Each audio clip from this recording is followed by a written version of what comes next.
সংবিধানের ত্রয়োদশ সংশোধনীকে অবৈধ ঘোষণা করে ১৪ বছর আগের রায় বাতিল করে তত্ত্বাবধায়ক সরকার ব্যবস্থাকে বৈধ বলে রায় দিয়েছেন দেশের সর্বোচ্চ আদালত আপিল বিভাগ। এর ফলে ফিরে এলো তত্ত্বাবধায়ক সরকার ব্যবস্থা। এই ব্যবস্থা কার্যকর হবে চতুর্দশ জাতীয় সংসদ নির্বাচন থেকে। পাশাপাশি সাবেক প্রধান বিচারপতি এবিএম খায়রুল হকের নেতৃত্বাধীন আপিল বিভাগের রায় ত্রুটিপূর্ণ ও কলঙ্কিত বলেও পর্যবেক্ষণ দিয়েছেন বর্তমান আপিল বিভাগ। বিস্তারিত জানাচ্ছেন জাবেদ আক্তার। সুষ্ঠু ও নিরপেক্ষ নির্বাচন নিশ্চিত করতে ১৯৯৬ সালে ত্রয়োদশ সংশোধনীর মাধ্যমে সংবিধানে যুক্ত হয় নির্বাচনকালীন তত্ত্বাবধায়ক সরকার ব্যবস্থা।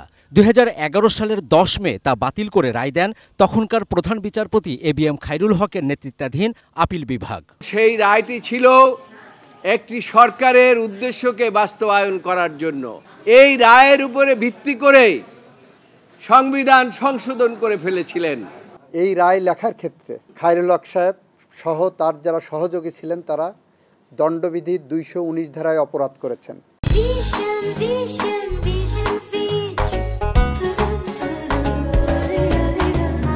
গত বছরের ৫ আগস্ট শেখ হাসিনা সরকারের পতনের পর ১৪ বছর আগে তত্ত্বাবধায়ক সরকার ব্যবস্থা বাতিলের ওই রায়ের বিরুদ্ধে রিভিউ আবেদন করে সুশাসনের জন্য নাগরিক সুজনের সম্পাদক বদিউল আলম মজুমদার সহ ৫ বিশিষ্ট ব্যক্তি, বিএনপি ও জামাতে ইসলামী সহ কয়েকটি পক্ষ।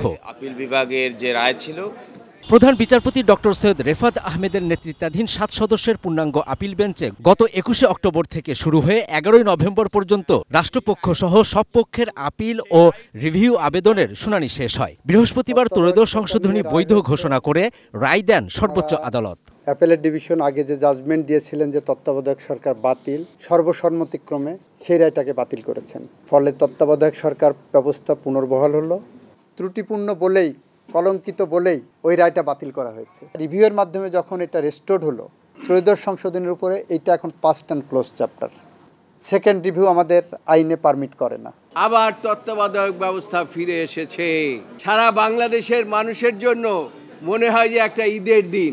চতুর্দশ জাতীয় সংসদ নির্বাচনকে কেন্দ্র করে তত্ত্বাবধায়ক সরকার ব্যবস্থা কার্যকর হবে বলে রায় দিয়েছেন আপিল বিভাগ। ত্রয়োদশ জাতীয় নির্বাচন অনুষ্ঠান করার ক্ষেত্রে এই যে তত্ত্বাবধায়ক সরকার রিভাইভ হলো, তার কার্যকারিতা থাকবে না।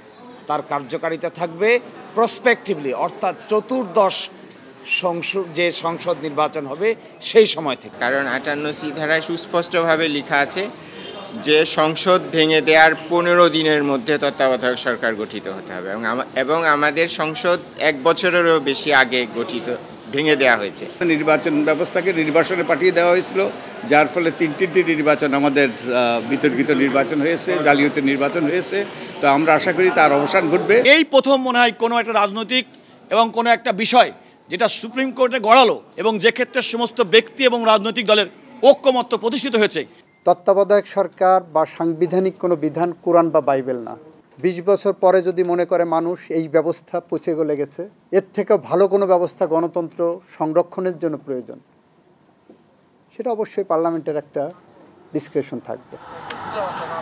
১৯৯৬ সালে তখনকার প্রধান বিরোধী দল আওয়ামী লীগ সহ অন্যান্য বিরোধী দলের আন্দোলনের মুখে সংবিধানে যুক্ত হয়েছিল নির্বাচনকালীন তত্ত্বাবধায়ক সরকার ব্যবস্থা। সেই আওয়ামী লীগই ১৫ বছর পর বিচার বিভাগের মাধ্যমে সংবিধান থেকে তত্ত্বাবধায়ক সরকার ব্যবস্থা বাতিল করেছিল। আবারও প্রায় ১৫ বছর পর বিএনপি ও জামাত সহ কয়েকটি পক্ষের আপিলের পরিপ্রেক্ষিতে সংবিধানে ফিরে এলো তত্ত্বাবধায়ক সরকার ব্যবস্থা।